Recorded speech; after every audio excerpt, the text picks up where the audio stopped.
అంటే నేనేమన్నాను, ముందు నుంచి పాపం కేసీఆర్ గారిని తప్పించి ఆ కుర్చీని గుంజుకోవాలని హరీష్ కేటీఆర్ పోటీ పడుతున్నారు. సో ఒకసారి వాళ్ళకి అవకాశం ఇస్తే వాళ్ళ పరిస్థితి ఏదో వాళ్ళకి అర్థం కావాలని కేసీఆర్ గారు మౌనంగా ఉన్నారని నేను అనుకుంటున్నా. కేసీఆర్ గారు క్రియాశీలక రాజకీయాలలో లేరు, వారి ఆరోగ్యం కూడా అంతంతగానే ఉంది.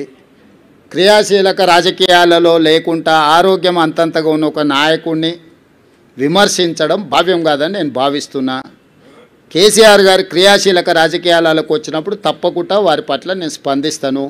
నా సూచన ఒక్కటే మీకు, ఇక డెవలప్మెంట్ మీద ఫోకస్ పెడదాము.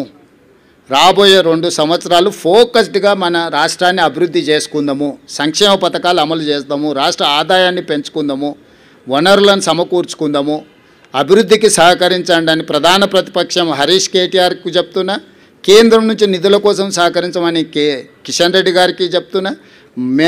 మనమందరం కష్టపడతాం, మీరు కూడా ఈ కష్టాన్ని గుర్తించి ప్రజలకు చెప్పండి అని మీకు కూడా విజ్ఞప్తి చేస్తున్నా. అంతే తప్ప ఇంకా రాజకీయ విమర్శలకు తావు లేదు, అవసరం లేదు.